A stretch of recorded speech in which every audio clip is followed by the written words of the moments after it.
Veja aqui, meus irmãos, a heresia que esse outro irmão aqui prega, ó, esse outro pastor aqui, ó. Veja bem o que ele vai falar aqui agora, afirmando que o Filho do Eterno é o próprio Criador do Universo que se encarnou e veio na Terra. Olha aqui agora, ó.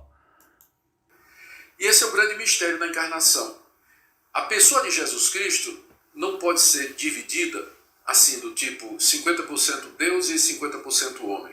Na verdade, ele era 100% homem e 100% Deus. Como eu disse, 100% fala de totalidade. Não tem como ele ser 100% um e 100% outro. Não existe isso. 100% fala de totalidade, como é que ele pode ser 100% Deus e 100% homem? Vamos continuar. E essas duas naturezas, embora juntas, elas não se misturavam, mas colaboravam uma com a outra. E formando não duas pessoas, mas uma única pessoa. Duas naturezas numa única pessoa. Esse é um dos grandes mistérios que a Bíblia nos apresenta, que Jesus era perfeitamente homem, portanto sujeito a todas as vicissitudes do gênero humano, inclusive a morte, e ele também era perfeitamente Deus, o Todo-Poderoso Criador dos céus e da terra. Viu aí, irmãos? O Todo-Poderoso Criador dos céus e da terra. Yahshua Mashiach nunca afirmou que ele era o Todo-Poderoso Criador dos céus e da terra. Pelo contrário, ele ensinava que o Todo-Poderoso Criador dos céus e da terra era seu pai e não ele. Vamos ver aqui, irmãos, ó, vou pegar uma passagem aqui para vocês verem, que eu vou jogar por terra essa questão de que o Mashiach era o próprio Deus encarnado. Eu vou mostrar que ele era 100% homem nesse mesmo versículo aqui, ó, que os pastores gostam de usar. Os pastores gostam de usar esse versículo aqui. Eu vou derrubar por terra toda a tese deles em cima do versículo que eles usam para dizer que existe a Trindade e que o Filho é o próprio Criador. Vou pegar aqui, ó. Lucas 12, versículo 10 diz assim, ó. E todo aquele que disser uma palavra contra o Filho do Homem, ser-lhe-á perdoado. Mas ao que blasfemar contra o Espírito Santo, não lhe será perdoado. Os pastores, meus irmãos, eles dizem assim, os pastores dizem assim, se nós blasfemarmos contra o Pai tem perdão, contra o Filho tem perdão, mas contra o Espírito Santo não há perdão. Mas eu pergunto para os irmãos, cadê a palavra Pai aqui? Aonde tem a palavra Pai aqui? Não existe. Aqui está só o Filho e o Espírito Santo. Quem é o Espírito Santo aqui? O Espírito Santo é o próprio Pai, porque o Espírito Santo é uma extensão da divindade do Eterno. Aonde o Pai estava? O Pai estava dentro do Filho e o Filho estava operando milagres através do Pai, através do Espírito Santo, que é o próprio Pai que estava nele. O Pai em Espírito estava no seu Filho. Aqui, ó, 2 Coríntios 5, versículo 19. Isto é, Deus, ou seja, o Pai, estava no Mashiach reconciliando consigo o mundo, não lhes imputando os seus pecados. Então o Pai em Espírito estava no seu Filho, reconciliando o mundo consigo mesmo. E aí o que aconteceu? Os fariseus chamaram o Pai, que é o próprio Espírito Santo, porque o Mashiach foi gerado pelo Espírito Santo, então o Espírito Santo é o seu Pai, é o Criador, é Yahweh dos exércitos.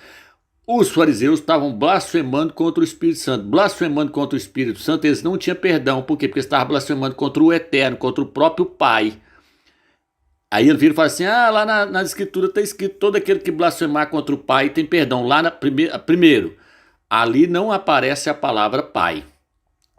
No livro de Lucas não aparece, aqui ó, esse versículo aqui ó, capítulo 12, versículo 10, não aparece a palavra Pai. Por quê? Porque o Espírito Santo aqui é o Pai. Então dizer que a blasfêmia contra o Pai tem perdão é um grande erro desses homens.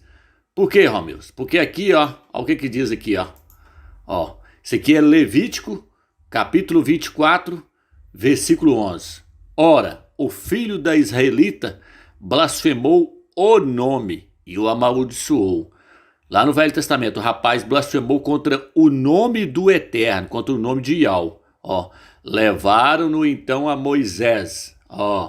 Aí o que aconteceu agora? Puseram-no sob custódia para que se decidisse somente pela ordem de Yahweh. Ó o tetagrama aqui agora, Estava blasfemando contra o Eterno, contra o Pai. Yahweh falou a Moisés e disse, tira fora do acampamento aquele que pronunciou a maldição. Todos aqueles que o ouviram porão suas mãos sobre a cabeça dele, toda a comunidade o apedrejará. Por quê? Porque não existe perdão para quem blasfema contra Yahweh. Está escrito no Velho Testamento dessa forma. Falou, lá o Mashiach falou, Quem blasfema contra o meu Pai, que é o próprio Espírito Santo, não existe perdão para ele. Como é que os pastores podem falar que quem blasfema contra o Pai tem perdão, contra o Filho tem perdão e contra o Espírito Santo não tem perdão? Esses pastores não sabem nem o que está falando. A palavra Pai não aparece aqui não, porque o Pai é o próprio Espírito Santo aqui, ó. Agora, o que eu quero trazer para os irmãos? Por que a blasfema contra o Filho tem perdão? Irmãos, por que a blasfema contra Yahshua tem perdão? Está explicado aqui, ó. E todo aquele que blasfemar contra o Filho do homem, ó. Todo aquele que blasfemar contra o Filho do homem. Yahshua é o quê? Homem. Por isso que tem perdão quem blasfema contra ele. Por quê? Porque ele é homem. Quem blasfema contra o Espírito Santo não tem perdão. Por quê? Porque o Espírito Santo é o Pai, é Yahweh, é o Todo-Poderoso. Quem blasfema contra o Todo-Poderoso, para ele não tem perdão aqui. O rapaz blasfemou e morreu. Aí. O rapaz blasfemou contra Yahweh, morreu. Então blasfema contra o Pai, contra Yahweh, que é o próprio Espírito Santo, não há perdão. Mas contra Yahshua tem perdão por quê? Por que contra Yahshua tem perdão? Porque Yahshua é homem, aquilo falando, ó, toda blasfema contra o Filho do homem, está dizendo, eu sou homem, 100% homem, quem blasfemar contra eu, tem perdão, porque eu sou homem, mas contra o Espírito Santo, que é meu Pai, não tem perdão não, porque ele é o Criador do universo, ele é o Supremo.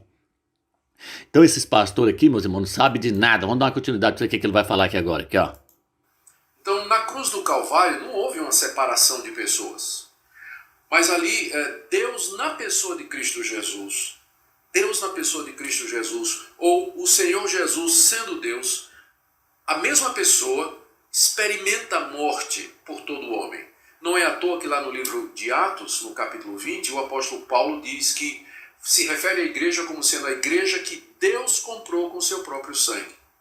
Deus comprou a igreja com o seu próprio sangue. Tentar separar as... Escutou, irmãos? Deus comprou a igreja com o seu próprio sangue. Vamos ver na tradução melhor aqui se Deus comprou a igreja com o seu próprio sangue? Aqui, ó. Bíblia de Jerusalém, capítulo 20, versículo 28. Ó, o que diz? Estais atento a vós mesmos e a todo o rebanho. Nele o Espírito Santo vos constituiu guardiães, para apacentardes a igreja de Deus, que ele adquiriu para si pelo sangue do seu próprio Filho.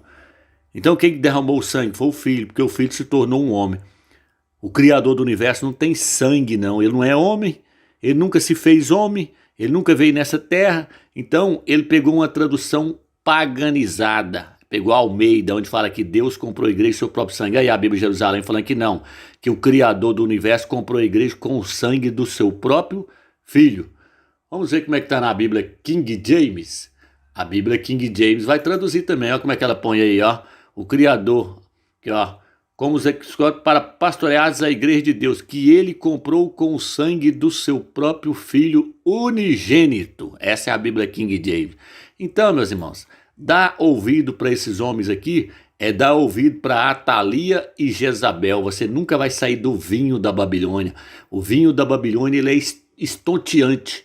Ele é estonteante, ele embriaga a pessoa nunca vai conseguir ver as verdades do Eterno. Aonde está o vinho da Babilônia, Romeus? Aonde está o fermento que a mulher misturou no meio da farinha até que tudo ficasse fermentado? Está onde o vinho? O vinho está dentro da Bíblia, meu irmão. O vinho é a doutrina que esses homens aqui pregam. O fermento é as doutrinas que esses homens aqui pregam. E Yahshua falou, cautelai-vos do fermento dos fariseus. Ele estava falando das doutrinas. Então o vinho que estonteia, que deixa as pessoas embriagadas, são esses homens aqui que estão ensinando. Eles pregam o vinho da Babilônia da Igreja Católica. Nós temos que sair fora desse vinho.